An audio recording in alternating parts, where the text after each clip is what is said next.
भारतीय बाजारों के खुलने की तैयारी, पहला सौदा में आप सबका स्वागत है। देख लेते हैं किस तरह के संकेत आते हुए दिख रहे हैं इस वक्त आपके सामने। एशियाई बाजार निक्केई 0.5% कमजोर हैं और शंघाई के बाजार यानी कि चीन में सुस्ती है, लेकिन हांगकांग 70 अंक मजबूत है।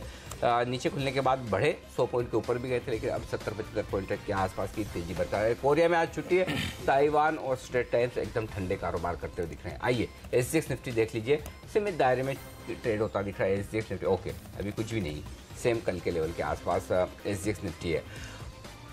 एशिया के बाद आप एक बार अमेरिका देख लीजिए कल, उससे पहले अच्छा चलिए डॉलर इंडेक्स देख लेते हैं। डॉलर इंडेक्स है 97 के नीचे 96.62 और रुपए का भाव है कल 8 पैसे की मजबूती के बाद 64 रुपये 35 पैसे पर जाकर हम बंद हुए। अमेरिकी बाजार कल थोड़ी सी प्रॉफिट बुकिंग ऊपरी स्तरों से होती हुई दिखी, लेकिन कोई खास कमजोरी नहीं, मुश्किल से 20-22 पॉइंट डाउ नीचे बंद हुआ है, नैस्डैक वगैरह। और डाउ फ्यूचर्स भी देख लेते हैं कि आज किस तरह का कारोबार डाउ फ्यूचर्स करते हुए दिख रहे हैं, वो भी चलिए थोड़ी देर में देख लेंगे। लेकिन इस बीच शुरुआत होने की तैयारी है प्री ओपनिंग सेशन में, तो देख लेते हैं कि भारतीय बाजार किस तरह का एक्शन शुरुआती कारोबार में दिखाते हैं। पहली टिक आपकी स्क्रीन पर आती हुई सेंसेक्स और निफ्टी पर शांत शुरुआत के संकेत दिख रहे हैं, लेकिन अब मजबूती 100 पॉइंट की। सेंसेक्स में 150 अंक ऊपर और निफ्टी 100 पॉइंट नीचे हुआ, दोनों अलग अलग डायरेक्शन में है। भारतीय एयरटेल 10% नीचे है, HDFC 6.5% नीचे है और ICICI बैंक 3% नीचे है। इस वजह से आपको दिख रहा था निफ्टी नीचे, लेकिन रिलायंस 10% ऊपर पहली टिक पर, टाटा मोटर्स 2% ऊपर, अल्ट्राटेक में 2% की मजबूती। रुपए की हो चुकी है शुरुआत। करेंसी मार्केट में 4 पैसे की मजबूती, 64 रुपये 32 पैसे पर खुलता हुआ रुपया। ये है आपके लिए लेवल तमाम इस वक्त। आइए कुछ और स्टॉक्स पर बात करें। HDIL कल यहाँ पर सोसाइटी जनरल की तरफ से खरीदारी होती दिखी 25 लाख शेयर की 92 रुपए के दाम पर। कुणाल चार्ट देखकर बताएं, क्या कोई मौका है खरीदारी करने का? देखिए, जिस तरह का चार्ट स्ट्रक्चर है अनिल जी, मुझे लगता है कि और तेजी बन सकती है। जो अगला रेजिस्टेंस चार्ट पर नजर आता है वो 100 रुपए के रीजन में है और मुझे लगता है 100 तक ये बड़ी आसानी से चला जाएगा। 100 को पार करना थोड़ा सा मुश्किल होगा। अगर ये काउंटर 100 को निकाल जाता है तो आपको डेफिनेटली इसमें और बड़ा अपसाइड 110 112 के लेवल्स पे आते हुए दिखेंगे, लेकिन फिलहाल के लिए 100 को ही लक्ष्य मानना चाहिए। तो HDIL इस पर रखिए नजर और NBCC पर भी रखिए नजर। विकास सेठी जी का आज का टॉप ट्रेडिंग आइडिया भी है और ये देखिए 2-2.5% मजबूती के साथ खुलने की तैयारी कर रहा है। और रियल एस्टेट पैक में किसी एक कंपनी ने अगर पैसा बनाकर दिया है कंसिस्टेंटली तो वो NBCC है साफ तौर पर। ये बताइए आपके चार्ट्स क्या कहते हैं? कल मैं देख रहा था, आपसे पूछ रहा था आखिरी सौदा में, तब भी आप बुलिश थे HDIL पर भी और NBCC पर भी। NBCC के लिए टारगेट्स बताइए। हेमंत, हमने आई थिंक कल लास्ट 10 मिनट में बात की थी और मैंने 210 212 का बात किया था। वो आज और कल या 2-3 दिन का व्यू था। मेरा थोड़ा सा लंबा व्यू लेते हैं तो 230 240 का है जो पोजिशनल टारगेट होगा, और जैसे ये 205 क्रॉस कर देगा एक अलग जोन में जाएगा तो फिर 195 का स्टॉप लॉस एकदम सेफ होगा। ओके, 230 240 हाँ होगा, ये तो आराम से होना ही है धीरे धीरे। अगर रियल एस्टेट में किसी को एक कंपनी खरीदनी तो सबसे बेस्ट स्टॉक का मतलब गोदरेज प्रॉपर्टी और NBCC दो हो सकते हैं। मित्तल साहब 4 दिन पहले CNBC आवास पर थे, तब मैं उनसे बातचीत कर रहा था। वो कह रहे थे हम नवी मुंबई में आकर यहाँ पर इस हफ्ते कुछ बड़े प्रोजेक्ट्स का ऐलान करने वाले हैं। तो अब तक तो दिल्ली में ज़्यादा कॉलोनीज को रीडेवलप करने का काम कर रहे थे और अब आप देखिए नवी मुंबई जो कि नेक्स्ट बड़ा डेस्टिनेशन हो सकता है, बड़ा डेवलपमेंट हो सकता है। बिल्कुल, तो ऑर्डर्स की सबसे बड़ी बात है कि ऑर्डर्स की कमी नहीं है, सरकारी कंपनी है और तो वो इश्यूज भी नहीं जो जनरली आप रियल एस्टेट कंपनियों में गवर्नेंस के इशू देखते हैं, उसकी वजह से आपको। और हम अगर कोई गोदरेज प्रॉपर्टी टाइप की कंपनियां अगर रिकमेंड करते तो इसलिए करते कि वहाँ पे कॉर्पोरेट गवर्नेंस बहुत स्ट्रॉन्ग है। वैसी कॉर्पोरेट गवर्नेंस स्ट्रॉन्ग सरकारी कंपनी होने की वजह से आपको NBCC में, तो NBCC एक और स्टॉक और अब तो वायदा कारोबार में भी आ चुका है, तो आपके लिए आराम है। अच्छा सुमित, 2 स्टॉक पर राय दीजिए अनिल अंबानी ग्रुप के शेयरों में। एक तो रिलायंस कम्युनिकेशन जो वायदा कारोबार के बैन में है और आज यहाँ पर रिपोर्ट आई है, एक और सिटी की 18 रुपये का टारगेट। अब 2-3 FIs होंगी जो 18 रुपये का टारगेट दे रही है। और दूसरा है रिलायंस कैपिटल जो भी बैन में है, लेकिन आज यहाँ खबरें जो एक्सक्लूसिव खबरें चल रही है वो ये कि शायद अगले 1-2 दिनों में कुछ बोर्ड बैठक हो सकती है रिलायंस कैपिटल की और कुछ बड़े कॉर्पोरेट डेवलपमेंट और ऐलान हो सकते हैं रिलायंस कैपिटल में। ये इंटरेस्टिंग चीज़ हो सकती है पॉजिटिव साइड पर। तो बताएं इन दोनों शेयरों में क्या किया जाए? अनिल जी, रिलायंस कैपिटल के अंदर बाइंग की जा सकती है। स्टॉक ने करेक्शन दिखा के पुल बैक दिखाने की कोशिश की है और यहाँ से पुल बैक हमको एक्सटेंड होते हुए देखने को मिल सकता है। I think Reliance capital select करना चाहिए बाइंग साइड के। ये स्टॉक के अंदर यहाँ से प्रेजेंट लेवल से 20 से 25 रुपए की तेजी देखने को मिल सकती है।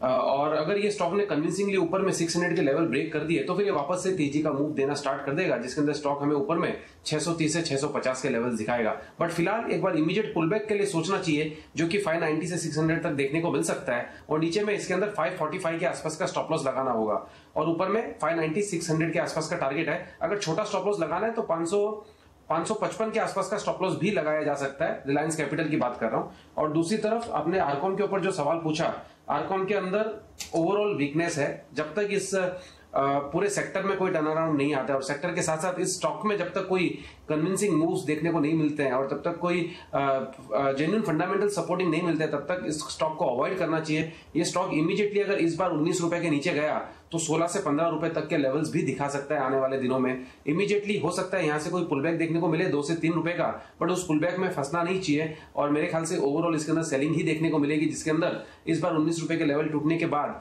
हमको 16 से 15 रुपए तक के लेवल्स भी देखने को मिल सकते हैं। ओके, तो आरकॉम से रहें दूर, लेकिन रिलायंस कैपिटल ये हो सकता है स्टॉक जो अच्छी मजबूती दिखा सकता है। देखते हैं आज वायदा कारोबार में क्या कुछ शॉर्ट कवरिंग होती है और फिर बैन से बाहर निकल पाता है, यानी ये इंटरेस्टिंग होगा देखने रिलायंस कैपिटल के लिए आज का सेशन का मूव। अगले 2 सेशन थोड़े इंटरेस्टिंग रह सकते हैं स्टॉक के लिए, लेकिन आज का सेशन इंटरेस्टिंग बनाने के लिए आपके लिए है हमारे पास 20 बेहतरीन ट्रेडिंग आइडियाज। आइए देखिए स्टॉक 2020 का अपडेट।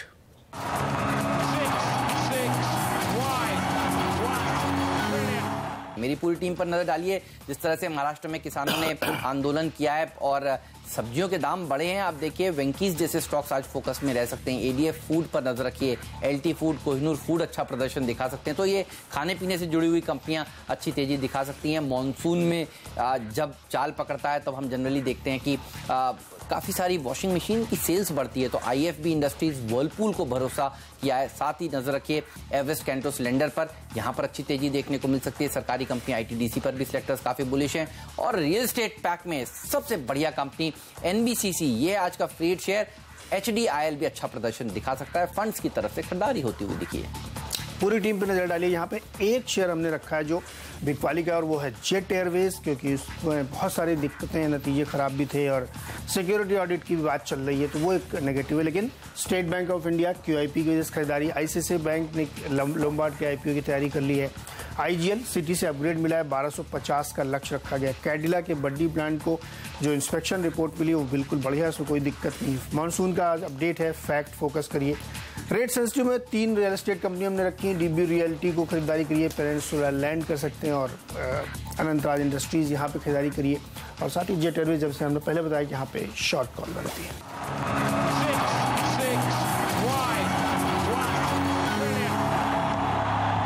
तो थीम है रियल एस्टेट, क्योंकि विकास सेठी जी कह रहे हैं एनबीसीसी उनको अच्छा लगता है। आप देखिए एचडीआईएल के ऊपर आज खबरें आई हैं। नीरज की टीम में है पेनिनसुला, डीबी रियल्टी, मेरी टीम में है एनबीसीसी, एचडीआईएल। तो ये वो पैक है जो आज सबसे अच्छा प्रदर्शन दिखा सकता है। इस पैक के ऊपर रखिएगा नजर कल आरबीआई की पॉलिसी से पहले। लेकिन आईजीएल ये एक और ऐसा स्टॉक है, बागले साहब आप काफी समय से बुलिश रहे हैं, और देखिए बड़े बड़े ब्रोकरेज हाउसेस इसके ऊपर और एग्रेसिव टारगेट्स दे रहे हैं। आज भी नीरज बता रहे थे अपनी टीम में इसके लिए एग्रेसिव टारगेट्स आते हुए। आपके चार्ट्स पर कौन से टारगेट्स आपको दिख रहे हैं आज या कल में? हेमंत, आज और कल के बजाय मैं पोजिशनल व्यू देना प्रेफर करूंगा, क्योंकि एक 1070 का एक क्रूशियल लेवल ब्रेक करके उसके ऊपर सस्टेन हो रहा है। आज दूसरा दिन है, मैं समझता हूं अभी भी ये लेवल पे करंटली 20 रुपए का स्टॉप लॉस लेके 100 रुपए अपसाइड मुझे दिखता है। लेकिन आज और कल ये मैं कह नहीं सकता। 2-3-4 हफ्ते थे, 1 महीने की बात करें, मुझे ये स्टॉक 1200-1220 के आसपास लगता है। ओहो, 1200-1220 आईजीएल के लिए एक अच्छा अभी भी सफ़र बाकी है। यहाँ से बढ़िया तेजी बनने की संभावना साफ तौर पर दिखती है। लेकिन प्री ओपनिंग सेशन सेटल होने की तैयारी में सेंचुरी वाले के मूड में सेंसेक्स 9700 के ऊपर ही। वाह, डेटा का कमाल। बिल्कुल कह रहे थे कि देखिए डेटा बहुत मजबूत है एक्चुअली। एफआईज के और घरेलू फंड 23,500 के ऊपर बैंक निफ्टी भी देखिए खुलने की तैयारी कर रहा है। तो आप कह रहे थे ये इंपॉर्टेंट लेवल है, और 4-5 दिन से हम लोग इस लेवल को देख रहे थे। बिल्कुल, और जो क्योंकि कल के डेटा से कई बार डेटा क्वांटिटी में नहीं क्वालिटी में देखना जरूरी है। क्वालिटी वाइज कल के डेटा बहुत मजबूत है। तो चलिए, अच्छी बात है कि बाजार डेटा को सम्मान दे रहा है, रिस्पेक्ट दे रहा है। तो रिकॉर्ड्स के साथ शुरुआत होगी भारतीय बाजार की। वाह, और आंकड़ा देखिए प्री ओपनिंग सेशन में कितना बढ़िया, शुभ 111 सेंसेक्स का 111 अंक ऊपर, मतलब इससे बढ़िया क्या बात हो सकती है। 9,700 के पार निफ्टी खुलने की तैयारी में बेहतरीन तेजी होती हुई दिख रही। तो ये है, और तेजी की लीडरशिप कहाँ से आ रही है? टाटा मोटर्स, SBI, TCS, ये शेयर, अच्छा टाटा ग्रुप आज बड़ा एक्शन में दिख रहा है। TCS, टाटा मोटर्स, ये शेयर मजबूती के साथ खुलने की तैयारी करते दिख रहे हैं। HCL टेक 2% ऊपर दिख रहा है प्री ओपनिंग सेशन में, यहाँ पर मजबूती होती हुई दिख रही। तो कहीं न कहीं खरीदारी का माहौल बनता दिख रहा है। इसी में एक राय ली जाए ऑटो स्टॉक्स पर। सुमित, कुछ पसंद है आपको टाटा मोटर्स या फिर कोई और शेयर जो आप खरीदना चाहें ऑटो स्पेस में? नहीं जी, सभी ऑटो स्टॉक्स मजबूत लग रहे हैं और सभी ऑटो स्टॉक्स में अच्छा मूव देखने को मिलेगा। सिलेक्टेडली कभी हीरो मोटोकॉर्प चलता है, कभी बजाज ऑटो चलता है, कभी अशोक लीलैंड चलता है, कभी महिंद्रा एंड महिंद्रा चलता है, और ऐसा लगता है कि इस बार टाटा मोटर चलेगा। अभी इमीडिएटली ऐसा लगता है कि टाटा मोटर के अंदर लास्ट 7 दिनों के अंदर इसने कंसोलिडेशन किया हुआ है, जिसके अंदर इसने एक छोटी सी रेंज में मूव दिया है, 470 नीचे में और ऊपर में 490। जैसे ही स्टॉक 490 का लेवल ब्रेक करेगा तो ये स्टॉक ऊपर में 500 के ऊपर के लेवल्स दिखाएगा और हो सकता है हमें 520 525 तक के लेवल्स भी देखने को मिले। I think overall Tata Motors के अंदर एक अच्छी तेजी देखने को मिलनी चाहिए इस बार। प्योरली ट्रेडिंग के लिहाज से अभी 470 का स्टॉप लॉस रखना पड़ेगा और ऊपर में जैसे कि मैंने बताया 490 टूटते ही हमें 510 515 तक के लेवल्स देखने को मिल सकते हैं। बिल्कुल, ऑटो सेक्टर इसके ऊपर रखिए नजर। अच्छा, हाउसिंग जो कंपनियां हैं वो भी ज़बरदस्त प्रदर्शन दिखा रही हैं। विकास सेठी जी देखिए कह रहे थे DHFL खरीद लीजिए। संदीप वागले साहब को भी देखिए ये सेक्टर पसंद है काफ़ी दिनों से। सुमित, इंडिया बुल्स हाउसिंग पर आपका एक ऑप्शन का रणनीति है, वो शेयर करिए। बिल्कुल, हाउसिंग फाइनेंस सेक्टर हमें पूरा ही अच्छा दिख रहा है। इसके अंदर सारे ही हाउसिंग फाइनेंस स्टॉक्स के अंदर एक अच्छा मूव हमको देखने को मिल रहा है। कल इंडिया बुल हाउसिंग फाइनेंस ने एक अच्छा मूव दिखाया था, तो इसके लिए हमने इसमें ऑप्शंस में रणनीति बनाई है, जिसके अंदर 1180 का कॉल खरीद कर काम करना है, जो कि 35 रुपए से 38 रुपए के बीच में ले सकते हैं और नीचे में इसमें 22 रुपए का स्टॉप लॉस लगाना पड़ेगा। ऊपर में इंडिया बुल हाउसिंग फाइनेंस ऐसा लगता है कि यहां से 30 से 40 रुपए का इमीडिएट मूव देना चाहिए, जिसके अंदर इस कॉल की वैल्यू हो सकता है 55 से 60 रुपया हमें जल्दी 4-5 दिनों के अंदर देखने को मिले। 1200 का लेवल जैसे ही ये तोड़ेगा तो 1240 से 1250 तक के लेवल्स हमको देखने को मिल सकते हैं इंडिया बुल हाउसिंग फाइनेंस के अंदर। 30 से 40 रुपए का मूव मिलते ही इस कॉल की वैल्यू 55 से 60 रुपए होने की पॉसिबिलिटी है। I think India bull housing finance का कॉल बाय करके काम करना चाहिए। कॉल ऑप्शन के जरिए करें आप तेजी इंडिया बुल्स हाउसिंग फाइनेंस में। हाउसिंग फाइनेंस कंपनी पर रखिएगा नजर, क्योंकि कल कुछ और हाउसिंग फाइनेंस कंपनी में खरीदारी की माहौल बनती हुई नजर आई थी। तो ये स्टॉक्स हैं माफ कीजिएगा जो आपको प्री ओपनिंग सेशन में एक्शन में दिख रहे हैं। HCL टेक, वागले साहब इसके चार्ट्स पर जरा नजर डालिए, क्या हो रहा है, क्यों प्री ओपनिंग सेशन में 2% मजबूत दिख रहा है? क्या इतना ऊपर वाकई में खुल पाएगा? क्या अहम लेवल्स क्या हैं इसके लिए? अनिल जी, मुझे चार्ट्स में स्ट्रेंथ नहीं दिख रही नहीं ना? इसका मतलब ये नहीं कि वीकनेस है। अच्छा। और अहम लेवल्स अगर आप पूछो तो 870 872 अगर क्रॉस कर देता है, मुझे नहीं लगता है वो करेगा। उसके ऊपर सस्टेन होगा तो फिर ये 910 तक की मूव की शुरुआत है। तब तक मैं इसमें बुलिश ये कॉल लेना अवॉइड करूंगा। बिल्कुल, और SBI पर भी रखिएगा नज़र। देखिए SBI का शेयर मजबूती के साथ खुलने की तैयारी कर रहा है, करीब 1.5% ऊपर। तो जो प्राइस बैंड की बात हो रही थी 275 से 287, इस प्राइस बैंड के तो ये ऊपर निकल गया है। ये बताइए चार्ट्स देखकर कुणाल खाली, अगर ये पता ब्लॉक डील तो देखिए हो सकती है, QIP हो सकता है, लेकिन किसी कारणवश अगर नहीं हो, कल भी सेकेंड हाफ में ये शेयर थोड़ा सा प्रेशर में था, तो फिर ये शेयर भाग भी सकता है। कौन से लेवल्स हैं चार्ट्स देखकर जो आपको समझ में आ रहे हैं SBI पर? देखिए हेमंत, पहला रेजिस्टेंस अगर आप देखें तो मुझे लगता है 300 से कुछ नीचे यानी कि 297 के रीजन में आपको एक रेजिस्टेंस दिखता है। ये पार हो जाने के बाद सीधा जो 310 315 का जोन है वहां तक स्टेट बैंक जा सकता है। तो मुझे लगता है कि ओवरऑल स्टॉक का ओवरऑल ट्रेंड पॉजिटिव है। एक बेस बना है 285 के आसपास जो मुझे लगता है काफी इंपॉर्टेंट है, और ब्रेकआउट आया तो डेफिनेटली यहां पर आपको 310 के लेवल्स आते हुए दिखाई देंगे, लेकिन 297 के लेवल को वॉच करना चाहिए। ओके, तो ये रहा है SBI पर जो मजबूत शुरुआत के संकेत दे रहा है। और इस बीच मजबूत शुरुआत के संकेत अगर प्री ओपनिंग सेशन में मैं कुछ स्टॉक्स में देखूं जो सेंसेक्स निफ्टी के बाहर है, गुफेक बायो इसके लिए भी एक खबर में कुछ पड़ रहा था, कोई इंस्पेक्शन हुआ है प्लांट का, वहाँ पर 4% की मजबूती दिख रही है। कैडिला हेल्थ केयर 2.5% मजबूत दिख रहा है। रिलायंस कैपिटल 2.5% मजबूत दिख रहा है। पीडीलाइट पर एक रिपोर्ट आई, क्रेडिट स्विस की 2% मजबूत दिख रहा है। एचडीआईएल में सोसाइटी जनरल ने खरीदारी की है, यहाँ पर 2% की मजबूती। चावल के शेयर आज स्टॉक 2020 की टीम में शामिल थे। कोहिनूर एलटी मजबूत खुलने के संकेत दे रहे हैं। परसिस्टेंट सिस्टम ये 1.5% मजबूत खुलने के संकेत दे रहा है, यहाँ पर भी नजर रखिए परसिस्टेंट पर, यहाँ पर भी थोड़ी खरीदारी होती दिख रही है। तो ये कुछ एक शेयर है जो मजबूती के साथ खुलने के संकेत दे रहे हैं।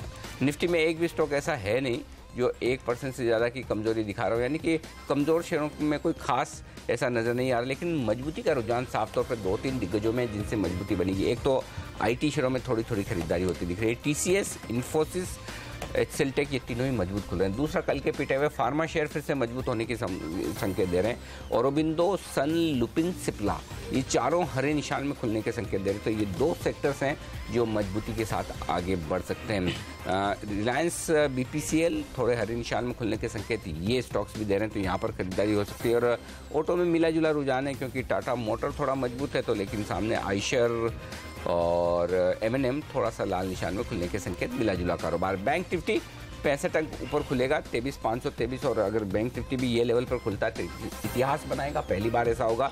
सेंसेक्स 31,400 के ऊपर खुलेगा तो ये भी इतिहास होगा, और निफ्टी 9,700 के ऊपर खुलेगा तो ये भी इतिहास होगा। तो इतिहास बनने की तैयारी में है। प्री ओपनिंग सेशन में तो बुलिश रुझान दिख रहा है, लेकिन देखना ये इंटरेस्टिंग होगा क्या 9,700 के ऊपर वाकई खुल पाते हैं। थोड़ा मुश्किल होगा इतना ऊपर खुलना, ये बात तय है, क्योंकि ग्लोबल मार्केट स्टेबल है, बहुत मजबूत नहीं, तो मजबूत तो खुलेंगे, लेकिन 9,700 के ऊपर खुलकर टिकना पहला चैलेंज, पहली चुनौती होगा जो आपके सामने आता हो। चलिए शुरुआत करते हैं आज की पारी की। तैयार हो जाइए रिकॉर्ड देखने के लिए। पहली टिक आपकी स्क्रीन पर आती हुई सेंसेक्स और निफ्टी पर रिकॉर्ड बनता हुआ सेंसेक्स पर 31,400 के पार खुलता हुआ सेंसेक्स इतिहास में पहली बार, वहीं 9,700 पर खुलता हुआ निफ्टी, ये लेवल भी आपकी स्क्रीन पर। सबसे पहले तो फिर से आज सेंसेक्स और निफ्टी ने नया इतिहास बनाया, और नया इतिहास बनते हुए देखिए आप बैंक निफ्टी पर भी 23,500 के पार खुलकर बैंक निफ्टी ने भी नया इतिहास बनाया। तो तीनों ही इंडेक्स में ऑल टाइम हाई, रिकॉर्ड ऊंचाइयां आपकी स्क्रीन पर आती हुई दिख रही है। दमदार शुरुआत भारतीय बाजारों की होती हुई दिख रही है, और खुलते ही रिकॉर्ड बनते हुए नजर आ रहे हैं। साफ तौर पर खरीदारी का माहौल बनता हुआ दिख रहा है, और चारों इंडेक्स हरे निशान में है। मजबूती आती दिख रही है। टीसीएस सबसे ज्यादा तेजी और लीडरशिप, 2.5% का बड़ा उछाल। एसबीआई का बड़ा क्यूआईपी, लेकिन बाजार है बुलिश, 2% की तेजी एसबीआई में होती दिख रही है। एचसेलटेक 1% मजबूत है। टाटा मोटर्स में मजबूती है। आईटी शेयर में खरीदारी होती दिख रही है। इसके अलावा इन्फोसिस मजबूत खुलता हुआ दिख रहा है। तो टीसीएस, एचसीएल, इन्फोसिस आज इन्होंने कमान संभाली है तेजी की। फार्मा शेयरों में चुनिंदा खरीदारी है, और बिंदो फार्मा मजबूती के साथ खुलता हुआ दिख रहा है। तो फिर कमजोर क्या है ये देख लिया जाए, और कमजोरी के लिहाज से अगर आप देखें तो कोई खास नहीं। आईटीसी 1.25% कमजोर है। सिप्ला, लीवर थोड़ा सा नीचे, ओएनजीसी थोड़ा नीचे, तो थोड़ी थोड़ी प्रॉफिट बुकिंग वहां से आती हुई दिख रही है। आइए वायदा कारोबार की तरफ। स्टॉक्स जो एक्शन में, एनबीसीसी फ्री हिट स्टॉक 2020 का, और साथ ही विकास सेठी की पसंदीदा पिक्स मजबूती के साथ 2.5% ऊपर। केडिला हेल्थ केयर 2.5% ऊपर। रिलायंस कैपिटल 2% मजबूत है बैन में होने के बावजूद, और टीसीएस में आज टीसीएस बड़ा तेजी दिखा रहा है। बाजार को ऊपर ले जाने का काम टीसीएस से हो रहा है। एचडीआईएल में 1.5% की मजबूती। पीडीलाइट भी इतना ही मजबूत। वी गार्ड हमारे एक्सपर्ट्स की रिकमेंडेशन विकास की, वो भी मजबूत खुलता हुआ दिखा है। तो कमजोर क्या है? पीवीआर, श्रेष्ठ शासन जैसे स्टॉक थोड़े कमजोर है। टाइटन, पीसी ज्वेलर्स कल की तेजी के बाद थोड़े ठंडे होते हुए, लेकिन बाजार अच्छी मजबूती के साथ खुलने के बाद 9,700 के थोड़ा सा नीचे है। थोड़ी प्रॉफिट बुकिंग, लेकिन मिड कैप शेयरों की तेजी अब भी बरकरार है। तो जो अहम लेवल 9,700 और 23,500 वहां पर खुले, लेकिन जाहिर सी बात है उन लेवल को पार करके टिकना थोड़ा सा चुनौती है, तो थोड़ी प्रॉफिट बुकिंग समझ तो आती है। बिल्कुल। और देखिए आज फिर से आईटी में टीसीएस अच्छा प्रदर्शन दिखा रहा है, जैसा कि अनिल भी कह रहे हैं, और ये कल सेकंड हाफ से देखिए अच्छा प्रदर्शन दिखना शुरू हुआ है। एसबीआई में अच्छी तेजी देखने को मिल रही है। रियल एस्टेट पैक तो मजबूत है ही। एचडीआईएल में भी तेजी है। एनबीसीसी में भी तेजी है। पेनिनसुला लैंड जैसे स्टॉक्स थोड़े से नरम जरूर हैं, लेकिन बाकी स्टॉक्स देखिए अच्छी बढ़त के साथ कारोबार होता हुआ दिख रहा है। वेंकीज जैसे स्टॉक 3% मजबूती के साथ ट्रेड कर रहे हैं। आईजीएल देखिए, ब्रोकरेज हाउस ने जिस तरह से एक बड़ा एग्रेसिव टारगेट स्टॉक के लिए दिया, इसमें अच्छी खासी रैली होती हुई नजर आ रही है। एस्कॉर्ट्स कल की तेजी को और आगे बढ़ाता हुआ। कमजोर क्या है फिर? तो सिंटेक्स 4-5 दिन से कमजोर हो रहा है। देखिए आज भी यहाँ पर कमजोरी देखी जा रही है। पीवीआर में थोड़ी नरमी देखने को मिल रही है। रेमंड्स कल की तेजी के बाद आज थोड़ा सुस्ताता हुआ।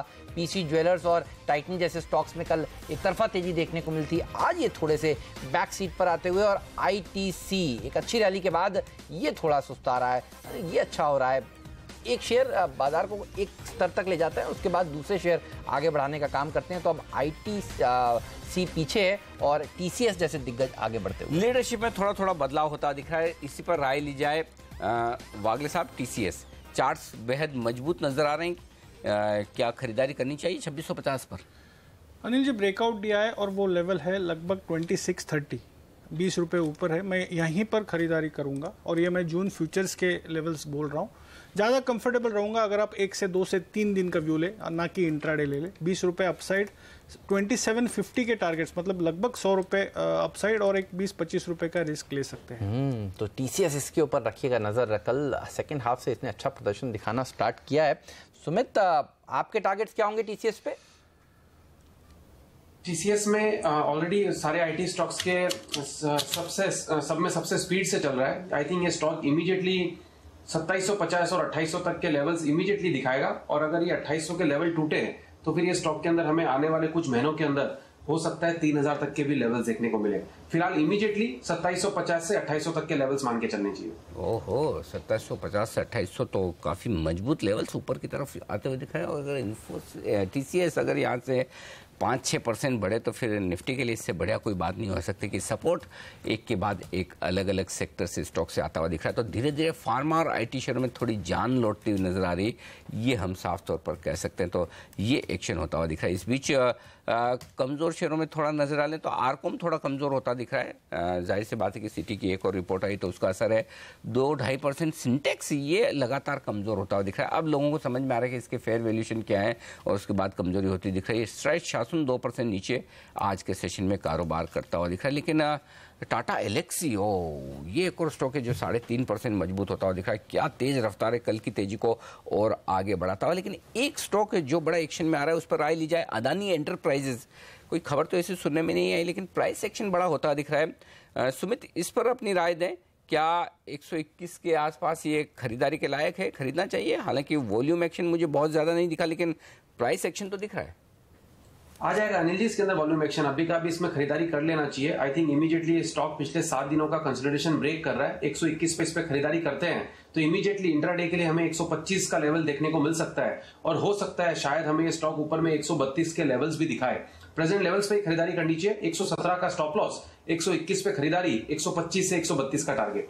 बिल्कुल जबरदस्त प्रदर्शन दिखाता हुआ टाटा एलेक्सी कल का स्टार देखिए आज भी दौड़ लगाता हुआ दिख रहा है। ये बताइए टाटा एलेक्सी में वागले साहब, अब आपके अगले टारगेट्स क्या हैं? आपका तो ऑल टाइम फेवरेट रहा है ये शेयर। हेमंत, इमीडिएटली तो 1600 का टारगेट मुझे लगता है, और 1600 अगर ब्रेक करता है तो एक बड़ी मूव की शुरुआत होगी। तो अभी मैं इतना कंफर्टेबल नहीं रहूंगा क्योंकि एक बड़ी मूव कल आई है, तो वो एक केयरफुल रहे। फाइनेंशियल्स इतने अच्छे मैच नहीं होंगे, तो थोड़ा इंतजार करें। लेकिन जुबिलिएंट फूडवर्क्स देखिए ये भी अच्छा प्रदर्शन आज के सत्र में दिखा रहा है, करीब करीब 2% मजबूत है। रामदेव, माफ कीजिएगा, कल आप गए थे जिस कॉन्फ्रेंस में तो उसमें रमेश दमानी जी क्विक सर्विस रेस्टोरेंट्स के ऊपर में नहीं था, वो हमें जो इंटरव्यू दिया था उसमें उन्होंने रेस्टोरेंट शेयरों पर बुलिश होने की बात कही थी। तो हालांकि उनकी स्पीच नहीं थी कॉन्फ्रेंस में रमेश दमानी जी, तो हमने अलग से बातचीत की क्योंकि हम life at life high series कर रहे हैं। तो कल वहाँ मौका मिला, मैंने उनसे बातचीत की। तो उनका ये व्यू था कि रेस्टोरेंट यानी कि खाने पीने की जो आदतें हैं वो बाहर खाने पीने की आदतें हमारी बढ़ेगी। आप घर के दाल चावल कम खाएंगे, बाहर की बिरयानी ज़्यादा खाएंगे। ये उनका मानना है। ऑन एन एवरेज अभी हिंदुस्तान में मालूम है क्या है कि लोग महीने में 8 बार बाहर खाना चार्ट देखिएगा तब तक मैं पूछता हूँ। हाँ सर बताइए। लोग महीने में 8 बार बाहर खाना खाने जाते हैं। उनका ये कहना है कि ये 8 बार वाला अगर 12 बार हो जाए तो यानी 50% बिजनेस सीधा सीधा उनका बढ़ता है। ये उनको, हालांकि उन्होंने स्टॉक्स का नाम नहीं लिया, रेस्टोरेंट और इस कारोबार से जुड़े। अच्छा, 2 ही लिस्टेड कंपनियां हैं इस स्पेस में, जुबिलिएंट फूडवर्क्स जो ज्यादा लिक्विड है और एक जो मैकडॉवेल्स का वेस्ट लाइफ डेवलपमेंट जो थोड़ा कम लिक्विड है। जुबिलिएंट फूडवर्क्स, ये बताइए, अभी इंटरव्यू हम आपको सुनाएंगे जो एक्सक्लूसिव बातचीत हुई है अनिल सिंघवी जी की और रमेश दमानी जी की, वेटरन इन्वेस्टर हैं, वो बाजार पर कॉशियस हैं लेकिन इस स्पेस पर काफी बुलिश हैं। सर बताइए आपके टारगेट्स क्या हैं इस पर? हेमंत, मेरे लिए ब्रेकआउट है इंट्राडे के सेंस में और पोजीशनल के तौर पे भी। मैं 940-41 का स्टॉप लॉस, ये जून फ्यूचर्स के लेवल्स है, और मेरे 1 से 2 दिन के टारगेट लगभग 985 होंगे। करंटली 953 है, मतलब आप एक 10-12 रुपये रिस्क लीजिए, अपसाइड 30 रुपये का टारगेट शायद आज ही आएगा, मैं सरप्राइज नहीं हूँ। देखिए बात करते करते 2.5% ऊपर भागता हुआ ये शेयर क्या जबरदस्त तेजी दिखा रहा है। और सबसे बड़ी बात है कि ये जो नई थीम है दमानी जी ने सबसे पहले हमारे साथ शेयर की, क्योंकि देखिए दमानी जी ने सबसे पहले जब एविएशन स्टॉक्स उन्हें पसंद आए थे वो हमारे चैनल पे उन्होंने बोला। अब तो देखिए मैंने कल कहा भी एक्चुअली में ये में सब बात हम बाद में करेंगे, नहीं तो पूरा दमानी जी का इंटरव्यू देखने का मजा निकल जाएगा। तो टीजर है हाँ, लोगों के लिए बहुत इंटरेस्टिंग है। एविएशन, सरकारी कंपनियां, फिर इंटरनेट और वायरस का से जुड़े हुए कारोबार वाली कंपनियां, इसके अलावा कुछ और एक दो बड़े इंटरेस्टिंग सेक्टर्स है। ये सारी अब थोड़ी सी देर में दमानी जी से हम बातचीत करेंगे, तब आप जरूर सुनिएगा। लेकिन फिलहाल चलिए ये स्टॉक अदानी एंटरप्राइजेज देखिए सुमित की पिक अब टॉप ट्रेडिंग कर रही है, 4% ये स्टॉक ऊपर हो चुका है। तो दिन के हाईस पर स्टॉक आता हुआ दिख रहा है। तो जो सुबह सुबह एक्शन नजर आया वो आगे बढ़ता हुआ दिख रहा है। मन साफ तौर पर क्या तेजी बन रही है। और इस बीच सिंटेक्स ये स्टॉक से एकदम यू टर्न लेता हुआ नजर आ रहा है। देखिए कमजोर खुला और कमजोर खुलते एकदम यू टर्न होकर क्या चार्ट बनाए शुरुआती 5-7 मिनटों का, समझ के बाहर है। बिल्कुल। चलिए तो सिंटेक्स पर रखिए नजर। कई दिनों के बाद अब ये 4-5 दिन तक एक तरफा गिरने के बाद अब ये थोड़ा सा आज संभलता हुआ, लेकिन कैडला हेल्थ केयर में भी अच्छी तेजी देखने को मिल रही है। वी गार्ड 2% मजबूती के साथ, ये विकास सेठी जी का आज का पिक था। वी गार्ड में भी आपको भी क्यों चार्ट्स पर रिवर्सल के साइन दिख रहे हैं क्या? क्योंकि नतीजे आए तो एक तरफा पिटाई हुई स्टॉक की, कई दिन तक गिरा और उसके बाद कल हमने देखा अचानक से आखिरी 5 मिनटों में इसमें मूव आया और वो आज दिख रहा है। कंटिन्यू रह सकता है या फॉल्स ब्रेकआउट है? नहीं, फॉल्स ब्रेकआउट तो नहीं लगता है मन। 200-205 तक की मूव करंटली 193 है और ये मैं कैश के लेवल्स दे रहा हूँ। 205 तक तो मुझे 1 या 2 दिन में व्यू बैठता है। 1 या 2 दिनों के लिहाज से वी गार्ड में तेजी कर सकते हैं। इस बीच बैंक निफ्टी पर नजर रखिए। बैंक निफ्टी थोड़ा फिसलता हुआ दिख रहा है, अब लाल निशान में आता हुआ दिख रहा है बैंक निफ्टी। एक राय बैंक निफ्टी पर ली जाए कुणाल, क्या लेवल्स अहम है और क्या बैंक निफ्टी में निचले स्तरों पर कहीं कोई खरीदारी करनी चाहिए? देखिए मेरी राय में डेफिनेटली कर सकते हैं अनिल जी। अगर आप ओवरऑल ट्रैजेक्टरी देखें तो अभी तक कोई बदलाव नहीं आया है। जरूर आज के हाईस को होल्ड कर पाने में बैंक निफ्टी विफल रहा है। मुझे लगता है कि 23,250 के आसपास स्टॉप लॉस रखकर इन स्तरों पर खरीद की जा सकती है। आईटीसी पर भी सुमित एक राय दीजिए, क्योंकि कई लोग कहते हैं इतना भाग गया अब कब खरीदें। देखिए अब करेक्शन दे रहा है तो मौका दे रहा है। कौन से स्तर आपको लगता है सपोर्ट का काम कर सकते हैं जहां पर इन्वेस्टर्स की नजर होनी चाहिए आईटीसी में? शायद इस समय 7-8 रुपए की करेक्शन मिल सकती है, 305 रुपए तक का लेवल या फिर 300 रुपए टू बी वेरी प्रिसाइज, जिसके बाद इसने स्टॉक ने मूव देना स्टार्ट किया था। तो 305 के आसपास आए तो इसमें वापस बाइंग करनी चाहिए आईटीसी के अंदर। और ओवरऑल एफएमसीजी पैक मजबूती है, पूरा सेक्टर मजबूती में है। आने वाले 3 से 6 महीनों में और भी अच्छी तेजी देखने को मिलेगी। आईटीसी जब भी ऊपर में वापस से 320 का लेवल ब्रेक करता है तो 350 से 360 के लेवल यानी 10% की तेजी हमें जल्दी शॉर्ट टर्म में देखने को मिल सकती है। 3 महीने का टाइम होराइजन मान के चलें। नीचे में यहां से अगर 5-7 रुपए या 8-1 रुपए की गिरावट मिलती है तो खरीदारी कर लेना चाहिए। मेरे ख्याल से तो सीएमपी पे भी खरीदारी करेंगे तो भी कोई दिक्कत नहीं है 10 से 15% की तेजी के लिए। तो निचले स्तरों पर आईटीसी में आपको खरीदारी करनी चाहिए। ये स्टॉक है जो निवेश के लिहाज से अच्छा है, यहाँ पर तेजी करके चलें बेहतर होगा। कुछ और स्टॉक्स हैं जहाँ पर वॉल्यूम और प्राइस का एक्शन होता हुआ दिख रहा है साफ तौर पर मजबूती के साथ। एनबीएफसी जो आज सुबह से हम बात कर रहे थे, यहाँ पर थोड़ी थोड़ी खरीदारी। एनआईटी टेक एक और स्टॉक मेरी लिस्ट पर, मेरे रडार पर आ रहा है। एनआईटी टेक पर नजर डालिए। वागले साहब इसके चार्ट्स में कोई दम दिख रहा है? क्योंकि यहाँ पर स्टॉक में 1-1.25% की मजबूती आ रही है। ओपन इंटरेस्ट बढ़ता हुआ दिखा, दिन के हाई पॉइंट पर ट्रेड कर रहा है। ओके, तो थोड़ी मजबूती आती दिख रही है और 3% ओपन इंटरेस्ट बढ़ा है। अनिल जी पॉजिटिव है। इसमें एक ही थोड़ा सा डर ये रहता है कि ये स्टॉक काफी वोलेटाइल रहता है और स्टॉप लॉसेस ट्रिगर करवाता है। तो थोड़ा मैं लंबा स्टॉप लॉस दूंगा लगभग 560 का, लेकिन मोमेंटम तो बिल्कुल है। 585-590 तक का पोटेंशियल मुझे आज और कल तक में बैठता है। ये जून फ्यूचर्स के 590 हाँ अभी 570 है, 15 रुपए जस्ट 3% आराम से जा सकता है। बिल्कुल। और आज तो आईटी सेक्टर अच्छा प्रदर्शन दिखा भी रहा है। एनआईटी टेक दमदार कंपनी भी है इस स्पेस में। आपने कई बार स्टॉक 2020 में रिकमेंड किया, भागा हुआ स्टॉक और मतलब काफी अच्छे एक्शन में क्या भाव हो गया देखिए। बिल्कुल। तो इस स्टॉक पर रखिएगा नजर। अच्छा एक काम करते हैं, सुमित बगड़िया जी से ही पूछते हैं। देखिए उन्होंने भी टीसीएस के ऊपर आज तेजी का कॉल दिया था। एनआईटी टेक का टीसीएस जिन्होंने छोड़ दिया, मिस हो गया, तो एनआईटी टेक लपक लें? हेमंत, एनआईटी टेक के अंदर यस पिछले कुछ हफ्तों में इनफैक्ट हमने बहुत अच्छी तेजी देखी है और स्टॉक ने ब्रेकआउट दे दिया है। स्टॉक अभी 568 के आसपास चल रहा है। स्पॉट लेवल्स में बता रहा हूं। यस इसके अंदर बाइंग की जा सकती है। ऊपर में इमीडिएटली ये स्टॉक के अंदर हमें ऐसा मान के चलिए 590 से 600 के इमीडिएट टारगेट है, और अगर ये 590 600 के लेवल तोड़ा तो ये 640 तक के लेवल्स दिखाएगा। इमीडिएटली स्टॉक के अंदर अगर यहाँ पे बाइंग करते हैं 569 570 के आसपास जहां पे ट्रेड कर रहा है, तो इसमें स्टॉप लॉस लगाना पड़ेगा 555 रुपए का, और 590 600 इमीडिएट टारगेट। चोलामंडलम इन्वेस्टमेंट ये एक और ऐसा स्टॉक है जो वागले साहब कह रहे हैं कि उनको पसंद है। सर जल्दी से बताइए, इससे पहले भाग जाए। थोड़ा सा ऊपर चला गया, हमने जब बात की थी तो मैं भी देख ही रहा था स्टॉक में जबरदस्त तो एक्शन हो रहा है। 72 73 के लेवल थे, अभी ऑलरेडी 83 है, लेकिन अभी भी मुझे 1110 से 1120 तक के व्यू बैठते हैं, 1 से 2 दिन का व्यू है, और स्टॉप लॉस ऑफ 1070 के नीचे थोड़ा सा रखे। ये स्टॉक है ना, ये पोर्टफोलियो स्टॉक है एक्चुअली, और सही बात है। फाइनेंस कंपनी है साउथ की, और फंडामेंटल्स इतने मजबूत है, तो इसे आप भले थोड़ा ट्रेडिंग के लिहाज से देखें, क्योंकि अब एफएनओ का स्टॉक है, लेकिन आज कुछ तो एक्शन हो रहा है हेमंत। ये स्टॉक तो आइडेंटिफाई तो सही किया है वागले साहब ने, क्योंकि मैं भी देख रहा था कि अच्छा इस बीच जो अदानी एंटरप्राइजेस को लेकर ये खबर आ रही, कारमाइकल प्रोजेक्ट पर काम शुरू हो गया, तो ऑस्ट्रेलिया के कोल माइन पे इनको जो ये मंजूरी मिली है, ये अदानी एंटरप्राइजेस के लिए बड़ी काम की बात है, क्योंकि ऑस्ट्रेलिया का ये कारमाइकल का जो कोल प्रोजेक्ट है, ये अदानी के लिए बहुत बड़ी चीज़ है, और अगर अब यहाँ पर इन्हें काम करने के लिए मंजूरी मिल गई तो ये बेहतर है। और दूसरा जो हम चोलामंडलम की बात कर रहे थे, ये स्टॉक में आप देखिए सुबह 6% ओपन इंटरेस्ट बिना किसी खबर के बढ़ना, थोड़ा एक्शन तो हो रहा है, देखते हैं दिन के दौरान आगे किस तरह का एक्शन होता है। एनआईटी टेक अब आप देखिए यहाँ पर भी अच्छा एक्शन होता हुआ दिख रहा है, 7% एनआईटी टेक मजबूत हो गया है, और ओपन इंटरेस्ट में जबरदस्त इजाफा। तो ये स्टॉक्स मेरी नज़र टीसीएस से हट नहीं रही है, जबरदस्त प्रदर्शन दिखा रहा है। 3-3.5% क्या स्टॉक भाग रहा है, वाह।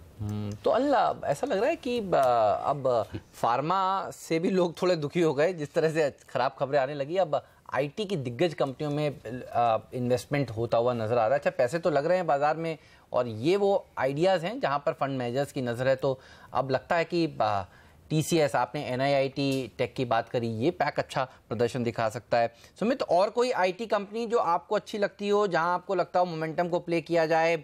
इन्फोसिस भी हम देख रहे हैं कि आज देखिए इवन एचसीएल टेक ये भी 1.5-2% ऊपर है। तो आईटी एज अ पैक आज अच्छा प्रदर्शन दिखा रहा है। इन्फी और एचसीएल टेक पर भी अपनी राय शेयर करें सर। देखिए एचसीएल टेक में हमें ऐसा लगता है कि ये स्टॉक ने, आईटी स्टॉक्स जब गिर रहे थे तो ये स्टॉक ने करेक्शन नहीं दिखाया, इनफैक्ट ये स्टॉक साइडवेज में चला गया। तो अब अगर जब आईटी स्टॉक्स चलना स्टार्ट करेंगे तो ये एचसीएल टेक के अंदर बहुत अच्छा पॉजिटिव साइन होगा, क्योंकि एचसीएल टेक ने पहले मूव दिया नहीं, गिरावट में ये गिरा नहीं, और ये स्टॉक ने स्ट्रेंथ मेंटेन करी थी, इनफैक्ट कंसोलिडेशन साइडवेज मूव में चला था। तो एचसीएल टेक का जैसे ही हमको ब्रेकआउट देखने को मिलेगा 880 के ऊपर, तो ये करीब करीब आप मान के चले 1.5 साल का कंसोलिडेशन बैंड को ये ब्रेकआउट देगा। 2016 भी पूरा इसी रेंज के अंदर रहा था, और ये हाइस ब्रेक नहीं हुए थे।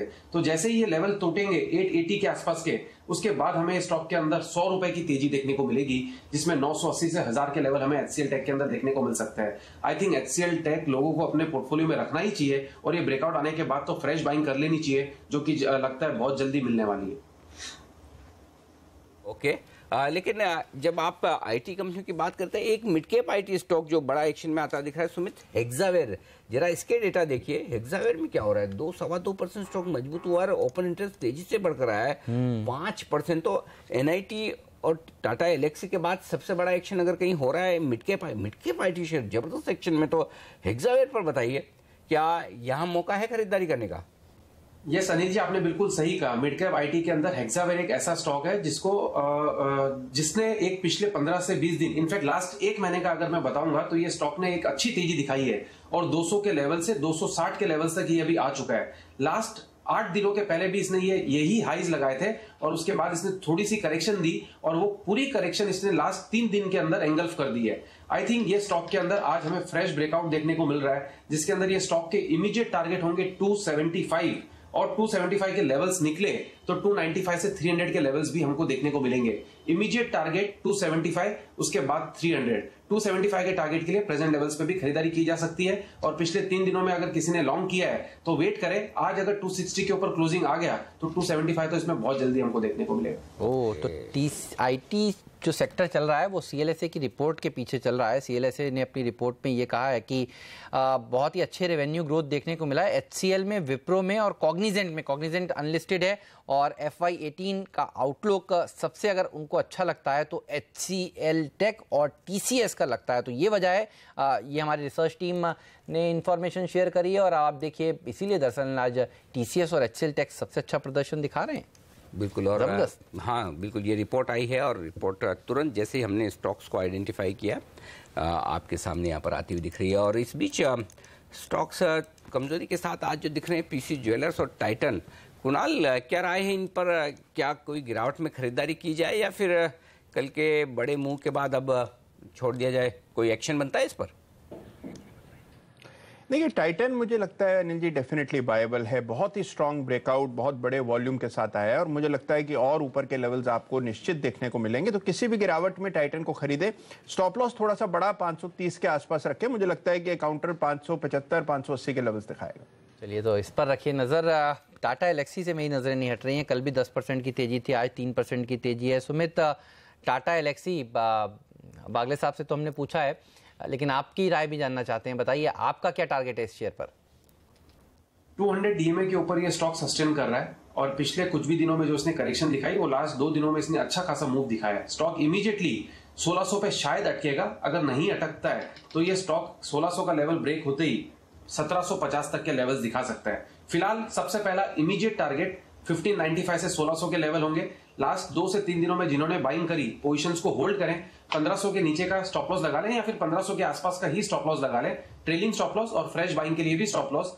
इमीडिएट टारगेट 1595 1600 और वो लेवल्स टूटे तो 150 पॉइंट की तेजी और देखने को मिलेगी। आज आईटी शेयर ही चल रहे हैं। आपने जो हेक्सावेयर बताया, अब आप देखिए 4% मजबूती के साथ भागता हुआ टीसीएस, टाटा एलेक्सी, ये हैं टॉप 5 एफएनओ गेनर्स और इनमें सारे आईटी हैं ज़्यादातर।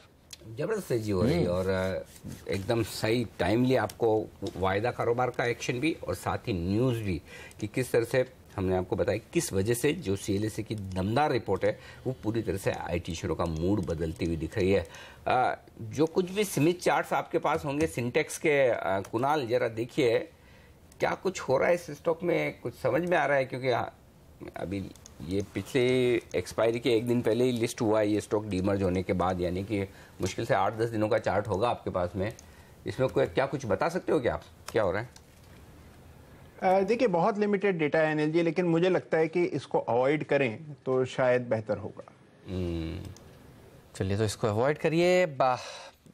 टेक्निकल बाउंस देखने को मिल रहा है। खबर अब वो इम्पोर्टेंट होगी कि इसका जो दूसरा कारोबार है वो लिस्ट कब हो रहा है, उसकी तारीख क्या है? आप कह रहे थे कि इसी महीने लिस्ट होने वाला है। होना चाहिए मेरे ख्याल से, इस महीने हो जाना चाहिए। अंदाजा तो यही है, शायद 3-4 हफ्ते में लिस्ट होता हुआ दिखा। और वो लिस्टिंग अगर 100 रुपए के आसपास भी होती है तब भी नेट तो जोड़ के हाँ मुनाफा हो रहा होगा बनता है। तो एक्चुअली जिन लोगों का डीमर्जर के पास शेयर रह गया, डीमर्जर के भाव से नुकसान नहीं होगा, ये बात तय है। तो ये अच्छा, इस बीच लाल निशान में फिसले हैं सेंसेक्स और निफ्टी, और बैंक निफ्टी भी थोड़ी प्रॉफिट बुकिंग आना लाजमी है।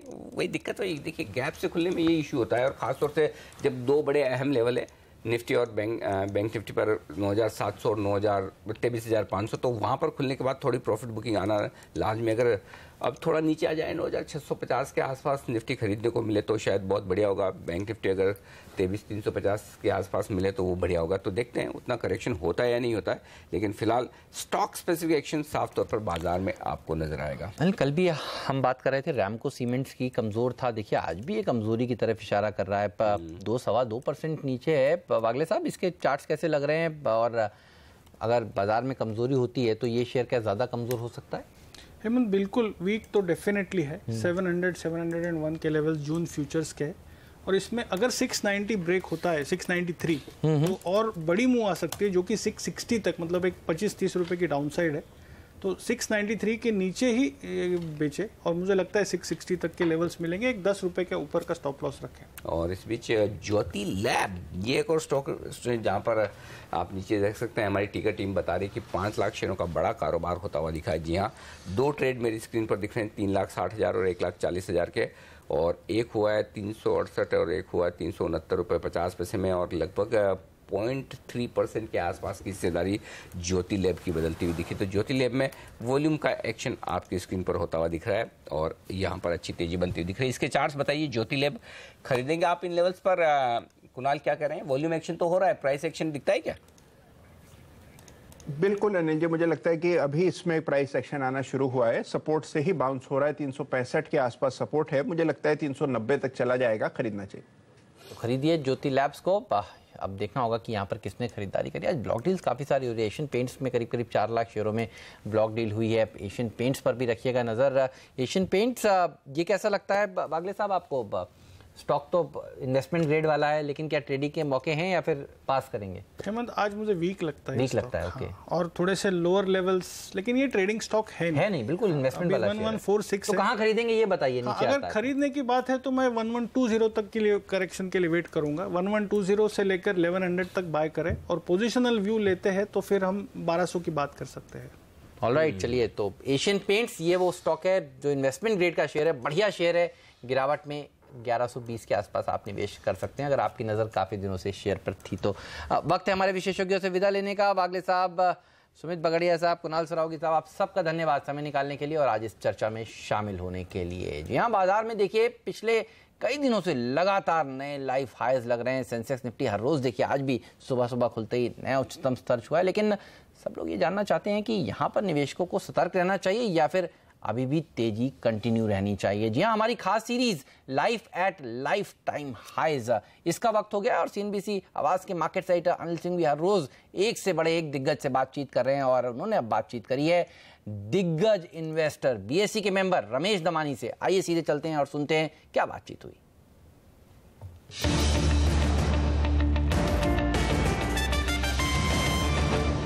बाजार हर रोज नए रिकॉर्ड्स बना रहे हैं, लगातार एक के बाद एक नए शिखर चढ़ते हुए दिख रहे हैं। उत्साह जबरदस्त है और तेजी का मूड बरकरार है। और सबसे बढ़िया बात इस बार ये कि हिंदुस्तान के अपने इन्वेस्टर्स इस तेजी का फायदा उठाकर बाजार में पैसे भी लगा रहे हैं और पैसा भी बना रहे हैं। लेकिन बड़ा सवाल ये कि जब आप लाइफ टाइम हाई पर ट्रेड कर रहे हैं तो फिर आगे क्या? बाजार के ऐसे एक खास जाने माने दिग्गज से हमने आज बात की और जानने की कोशिश ये की कि अब लाइफ एट लाइफ हाई यानी कि अब यहाँ से आगे का क्या डायरेक्शन मिल सकता है। जी हाँ, हमारे साथ बाजार के जाने माने wealth creation expert Ramesh Damani साहब कार्यक्रम में शामिल हो रहे हैं। दमानी जी, बहुत बहुत शुक्रिया आपका सीएनबीसी आवाज़ के साथ जुड़ने के लिए। अब तक जितने इंटरव्यू में आपके करते आए, आपका ये कहना था कि ये बड़ा लंबा बुल रन है हिंदुस्तान का और लंबा चलेगा और बहुत ऊपर भी जाएंगे, और वो बात सही भी हो रही है। अब इस बड़े बुल रन के किस फेज में हैं हम, कहाँ हैं इस वक्त जब हर बार हर रोज नए लाइफ हाई बन रहे हैं? Thank you very much first जो आपने मुझे इनवाइट किया यहाँ पे, और ये आयरा स्टोन कॉन्फ्रेंस है जो बहुत महत्वपूर्ण काम है जो कर रहे हैं, तो इसके लिए आना मेरे लिए बहुत बड़ा प्रिविलेज है। जैसे आप बोले थे, ये बुल मार्केट जो हम लोग बोल रहे थे 3 साल से, वो तो इंटैक्ट है, उसमें कोई तकलीफ नहीं है और मेरे ख्याल से कई सालों तक ही इंटैक्ट रहेगा। बट बुल मार्केट के बीच में भी कुछ ट्रबलसम पीरियड्स आ रहे हैं। मेरे को थोड़ा इसमें बाजार में नरमी लग रही है सीम्स। मैं आपको बताऊं कारण, क्योंकि निफ्टी है जानते न्यू हाई बना रहा है, सेंसेक्स 31,000 के पास आ चुका है। तो why am I nervous? Because जो मार्केट की जो ब्रेथ है वो नेगेटिव हो चुकी है, which means that for every one stock advancing may be 2 are following, 3 are following, which is not a good sign, which means the market at best थोड़ा थका हुआ है, is tired, needs to rest for a while before it goes higher. दूसरी चीज आप देखिए, bank Nifty makes new high because it's being powered by 1 or 2 banks, but the individual banking crisis is still unfolding. A lot of mainline companies are not being able to repay their debt, so that causes a problem to the bank nifty, which the market is not acknowledging right now. So I think while I would not recommend that people sell, I would say that be careful in what you're buying now, because market could go into correction. मुझे याद है sir, last time Diwali वगैरह का छोड़ दें, जब हम आपसे ट्रेडिशनली वैसे बात कर रहे हैं, लेकिन मैंने एक बार ढंग से आपका बैठ के बहुत अच्छे से जो इंटरव्यू किया था, तब निफ्टी 7,000 के आसपास था और तब आपने कहा था कि मुझे लगता है ये बॉटम है। वो कॉन्फिडेंस था और ये एक कॉशियसनेस, थोड़ी सी सावधानी की बात। तो क्या लग रहा है आपको, ये यहाँ से बाजार रुकना है या करेक्शन आना है, तो ये करेक्शन प्राइस वाइज होगा या टाइम वाइज होगा? आई थिंक प्राइस वाइज भी होगा, टाइम वाइज तो शायद we can see through. I think थोड़ा कॉम्प्लेसेंसी ज़्यादा है दलाल स्ट्रीट में। दुनिया में थोड़ी गड़बड़ हो रही है, दिस डेट क्राइसिस जो लूमिंग है वो तरह तरह के मुंह निकाल रही है, and I think it will cause some pause. See you must understand the Fed is going to raise rates twice, so anyone with debt will not have to pay higher returns of the debt. आप India में देखिए, रोज लगातार नई खबरें आ रही है और companies that can not repay the debt on schedule. So all this is pointing to perhaps a slowdown. And what's going on in America, थोड़ा डर की बात है.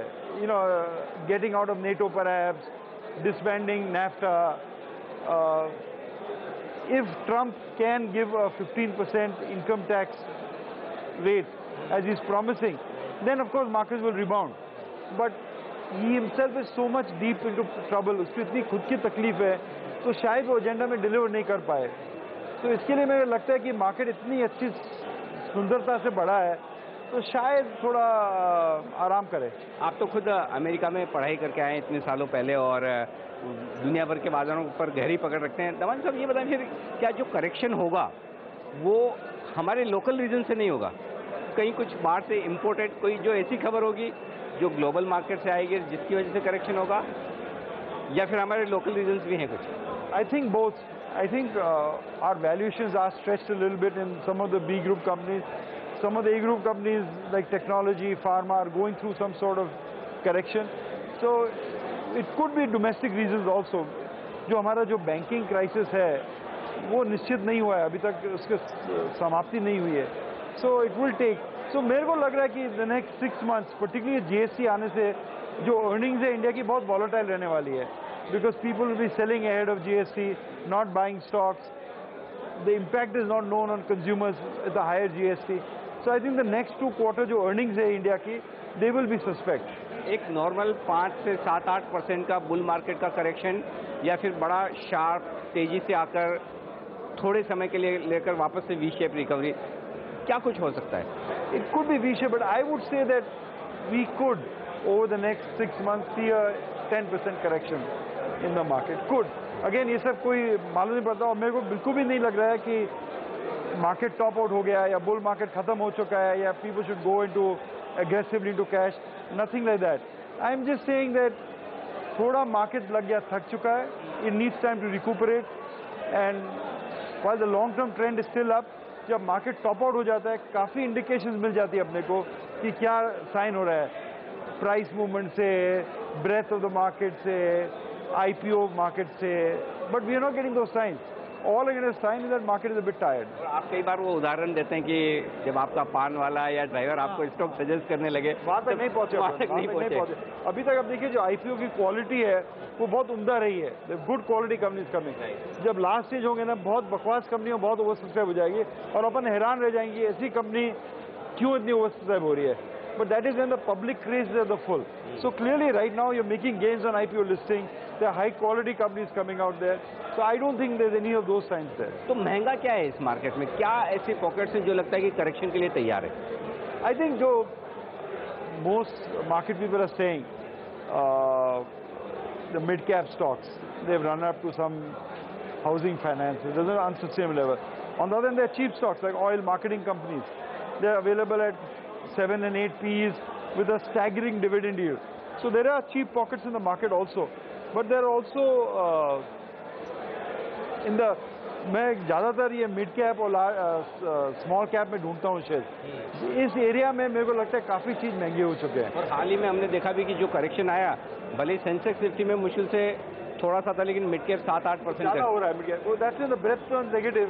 उसका दूसरा रूप इसमें आता है कि the mid cap corrects very sharply, and generally you've seen breadth in the mid cap has been 2-1 negative. Right. So that's not. So it means it's tired. It means the earnings have to catch up. और next 2 quarters will be very challenged for the earnings in my opinion. अच्छा. थोड़ा jackpot खुलने वाला earnings में. मतलब अभी भी मतलब कंपनियों की कमाई आने में वक्त लगेगा अभी. Because of GST. Because of GST. मालूम नहीं पड़ता है. You know, there will be gainers and there will be losers. But it's unknown, and market at uncertainty will tend to price it negatively. हाँ, तो लोकल फैक्टर में GST का implementation कैसा होता है, और ग्लोबल फैक्टर्स में कोई ट्रम्प साहब कुछ ऐसा स्टेटमेंट दे दे या ऐसा कोई काम कर ले तो उससे मूड बिगड़ सकता है. ये 2 फैक्टर आप ये कह रहे हैं. And the interest rates are going up in the Western world, not in India, but in the Western world. That's never a good sign. And they say 2 interest rates June to December तक, और शायद 4 अगले साल. Right. Okay. That I am not sure the market is ready for that yet. अच्छा sir, जब भी correction हो, correction के वक्त क्योंकि लिस्ट तो पहले तैयार, होमवर्क तो पहले करना पड़ेगा, तो करेक्शन के बाद खरीदना क्या है, कहाँ इन्वेस्टर्स को ध्यान रखना चाहिए? जो हिंदुस्तान में अभी स्वीट स्पॉट है Anil ji, is wherever we are moving from unorganized to organized, wherever we are moving to value driven, I think, and the opportunity is great. I think the market will reward these companies in a non-linear manner. तो जैसे मैं थोड़ा पहले किसी को बता रहा था, पहले मैं साइबर सिक्योरिटी में बहुत बुलिश हूँ, वो आपने देख लिया ये WannaCry आके कि सबके दिमाग में आ चुका है. Now which companies benefit from it, we'll see. But at least that cyber security theme still seems prevalent to me. एक नया theme I'm looking at is what I call quick service food. You think about QSR restaurant format. We are moving from unorganized to organized in that sector. You want an AC place because it's so hot in India. People demand a better standard of comfort. GST rates have come, so this will levelize the field out there. Wi-Fi मिलता है आपको inside the restaurant. And you want food that you are comfortable with, Indian food, to cater to Indian taste, not to Western taste. So I think a large, and जो trend क्या हो रहा है कि a lot of people now are working outside the house, women are working outside the house, help is not easy to find, तो आप लोगों को बाहर जाके खाना है. We are now eating roughly Bombay जैसे शहर में, out of 30 meals a month, we are eating 8 meals outside. If this goes to 11 or 12, which I think the trend जो ये बोल रहा है कि आप लोग थोड़ा ज़्यादा बाहर खाएंगे, पूरी family के साथ खाएंगे, because you're getting value, I think then the real explosion will start in these companies. So I'm looking at this over a 3 to 5 year period. तो ये थीम क्विक सर्विस वाले जो हैं कंपनियां उनके लिए या फिर फाइन डाइनिंग और इस तरह का पूरा बिजनेस करने वाली सबके लिए, ये बेसिकली हैबिट चेंज हो रही है. इंडिया में पैसा कहाँ बनता है? Bottom of the pyramid. So if you go to quick service that offers value, you can have lunch for 200 rupees, you can have breakfast for 100 rupees. I think that will, once people start going to that and using that as a service, for example, McDonald's in America has 15,000 stores, Starbucks has 25,000. लगभग कोई 50 chain होंगी fast food की उधर, Wendy's, Burger King, and they all do reasonable amount of business because people eat out maybe 15 times a month, 18 times a month. Indonesia they eat out 12, 14 times a month. Philippines they eat out. So, and now finally the regulatory thing is in place. There are enough choices available. There is enough variety available. So people will start eating out more, and people are now conscious about cleanliness, health food, which all these chains are offering, which may not be available at your home actually. So I think this is ये जो trend है, मैं अभी 2 quarter के लिए नहीं बोल रहा हूँ, next 3 to 5 years I think ये trend बहुत sweet trend है. जैसे आपने देखा, suppose you had bought technology companies in 2000, you made a lot of money in that after time. So you have to catch a trend before it becomes well established in the market. So ये शायद I am ahead. These companies are still struggling, but I feel very confident that over the next 3 to 5 years, they will make good money not only for themselves, but investors के लिए भी. Sir 3 themes ऐसी हैं जो मेरी नज़र में सबसे पहले आपने आइडेंटिफाई की. सबसे पहले तो सरकारी कंपनियां, PSU, और इसीलिए लोग आपको PSU बुल के नाम से भी जानते हैं कि जब कोई टच नहीं करता था, लोगों को लगता था कि ये तो कभी हमें खरीदना नहीं है. इस सरकार के आने के बाद जो सरकारी कंपनियों की वैल्यूएशन है, मेरे ख्याल से इस वक्त लाइफ टाइम हाई पर है. क्या लगता है अभी भी इस थीम में दम है? अनिल जी, एक टेस्ट केस आ रहा है अपने पास, and if that happens, then I think there'll be a complete re-rating of the sector. Jaitley ji has gone on public record and saying that I am going to privatize Air India. Right, sir. मेरे तो समझ के बाहर है कि कोई Indian government ऐसे बोले प्राइवेटाइज इंडिया, नॉट 10% स्टेक बेच दो हमेशा 5% रुपये टू प्राइवेटाइज एयर इंडिया. अगर गवर्नमेंट ये कर पाई तो इतना स्ट्रॉन्ग मैसेज आएगा सब public sector. But Air India is exactly the right strategy the government has to do. This is a loss-making thing. The government cannot run. It is run by patronage. It has to be privatized. Whatever decisions has to be. That means the government is willing to make the hard decisions on the PSU. So if they do that, I think that will give a whole new leg to the public sector stocks. And in fact, this जो correction चल रहा है वो खत्म हो जाएगा because it feels the government has the ability, 3rd year into the election cycle, to make those hard decisions. So I think that is going to become a test case now. I'm looking at, does the government really mean what they're saying? Can they pull it off in 6 months to 1 year? And if they do, I will salute them, and I think investors will salute them too. एक और theme sir जो सबसे पहले आपने identify real estate की, कोई touch नहीं करना चाहता था तब की बात, और वहाँ से स्टॉक सब 2, 2.5, 3 गुना इतने बढ़ भी गए. अब इस बदले हुए माहौल में जब डिमोनेटाइजेशन हो गया, नई सरकार का फोकस थोड़ा सा डिजिटल ट्रांजेक्शन से ज़्यादा है, क्या लगता है रियल एस्टेट में इन लेवल्स पर भी वैल्यूएशंस हैं, आउटलुक क्या है इस सेक्टर में? I think real estate prices bottom out हो गए, commercial is already doing well. I think they will do well. ये बहुत सस्ते शेयर्स हैं. अब दुनिया के कोई भी मार्केट में जाके देखिए, real estate companies always 5 of the real estate companies in the top 50 stocks. India के real estate companies are very cheap because they've gone through a lot of huge troubles. Debt उनका कम हो रहा है, revenue is looking at. So I would say even at these valuations, those good liquid real estate companies जो आप जानते हैं, Right. I think those are good bets. हाँ, तब आपने बताया भी था कि जो नेशन वाइड जिनकी प्रेजेंस हो, And they've बड़े done stocks actually हो। well, so I'm बिल्कुल। hopeful about that. Yes, yes.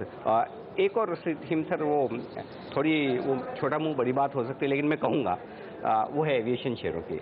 आपने मेरे ख्याल से 1.5 से 2 साल पहले मेरे साथ बातचीत में सबसे पहले एविएशन शेयरों का जिक्र किया कि ये खरीदने लायक है। स्टॉक चलना नहीं चलना एक अलग बात है, वो तो चली, लेकिन उसके बाद अब तो दुनिया के सबसे बड़े इन्वेस्टर वॉरेन बफेट साहब एविएशन स्टॉक्स खरीद रहे हैं। इसलिए मैं कहूँगा कि लेकिन जो ये 1.5-2 साल पहले आपने आइडेंटिफाई किया सेक्टर, अब इसके बारे में बताइए। I remain bullish. I think जो major airlines उनकी return of capital is improving dramatically. Oil prices will remain this thing. और इसका कोई टेक्नोलॉजिकल सोल्यूशन नहीं है. We are not going to go like Star Wars जैसे beam me up Scotty बोल के कलकत्ते पहुंच गए. अगर आपकी शादी है आपको कलकत्ते जाना पड़ेगा, आपका कॉन्फ्रेंस है आपको मुंबई आना पड़ेगा, आपको छुट्टी में जाना आपको कोडाईकनाल जाना पड़ेगा, and you have to go by plane. And I think finally this industry has become disciplined. They have some pricing power, fuel costs under control, and they're doing a la carte pricing. हर चीज़ के लिए आपको charge करते हैं. Not good for the customers, but very good for the investors.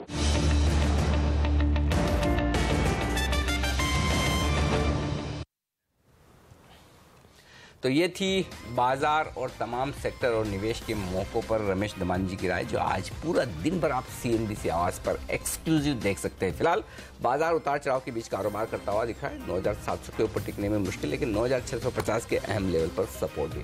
पहला सौदा में आज के लिए इतना ही, लेकिन आप बने रहिए CNBC आवाज़ के साथ। आशीष शर्मा हमारे साथ जुड़ेंगे, जो लेकर आएंगे कमोडिटी बाजार की ओपनिंग भी और आपके तमाम सवालों के जवाब भी। हम दोनों को दीजिए इजाजत। नमस्कार।